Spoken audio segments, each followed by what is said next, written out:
Remembering a civil rights icon, today the world is mourning the loss of U.S. Congressman John Lewis. He died at the age of 80 after a 7-month fight against pancreatic cancer. Tennessee and Kentucky both lowering flags to half-staff in his honor.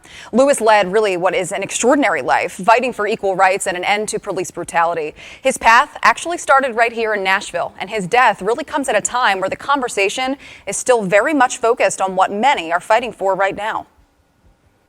Fox 17 News spoke with John Lewis in 2016 about his activism in Nashville.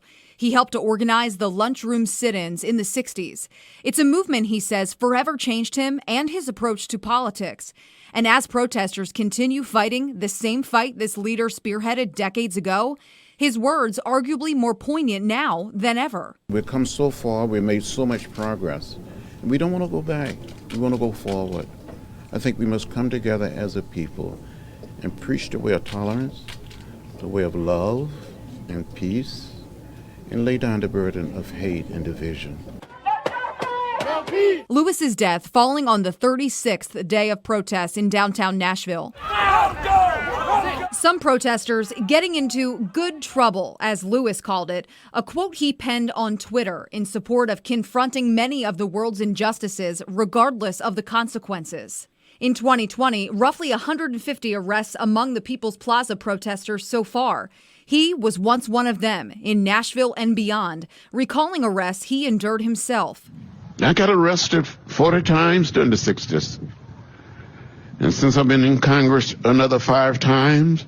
His Nashville journey forming his purpose, a mission he continued his entire life. It doesn't matter whether we're black or white, Latino, Asian American or Native American. It doesn't matter whether we are straight or gay. We are one people. We are one family. We all live in the same house. Strong words there. Representative Lewis attended both Fisk University and American Baptist College in Nashville, both historically black colleges, paying tribute to him today. ABC writing, quote, John Robert Lewis was a humble, nonviolent warrior for justice, a great human spirit that blessed this nation and entire world. Fisk University also echoing similar sentiments as well. The White House and other federal buildings are also flying flags at half-staff following Lewis's death. President Trump issued a proclamation allowing the flags to be flown at half-staff for today. President Trump says it's out of respect for Lewis. This afternoon, Trump also tweeted he was saddened to hear of Lewis's passing and sent prayers to the Lewis family.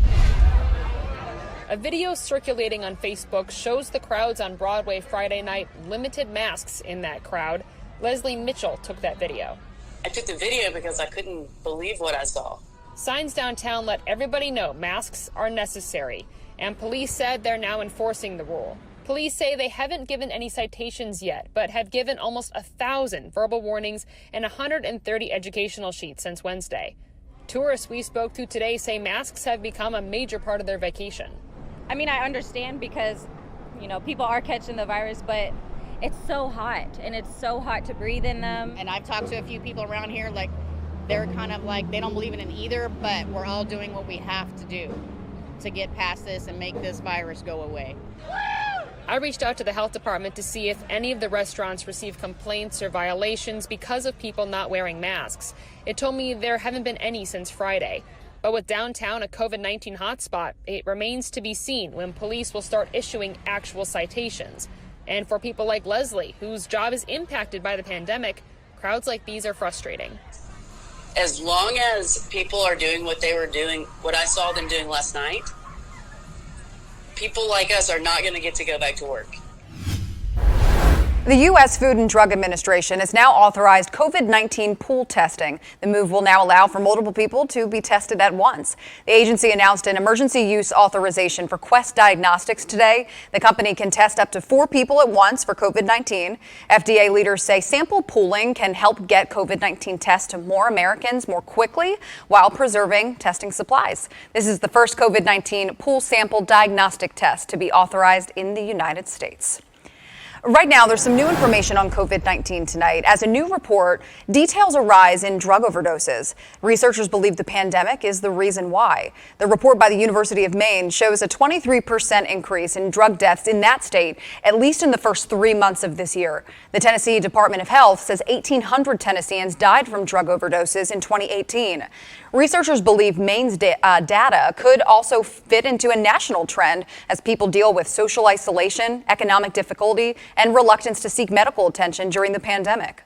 There have been a lot of changes in society that affect treatment, affect medical services. Doctors say it's important for everyone to be on the lookout for one another. Just check in on your friends and family and talk about how this could all be impacting you. In consumer news, if you haven't been wearing a mask already, you'll now have to do it at several stores. Lowe's and Home Depot now requiring those face coverings. The mandate at Lowe's starts on Monday. Home Depot follows suit on Wednesday. Both home improvement stores have required masks in Nashville for some time, but now will be required in surrounding counties. This announcement comes on the heels of chains like Walmart, Target, and CVS now requiring customers to wear masks.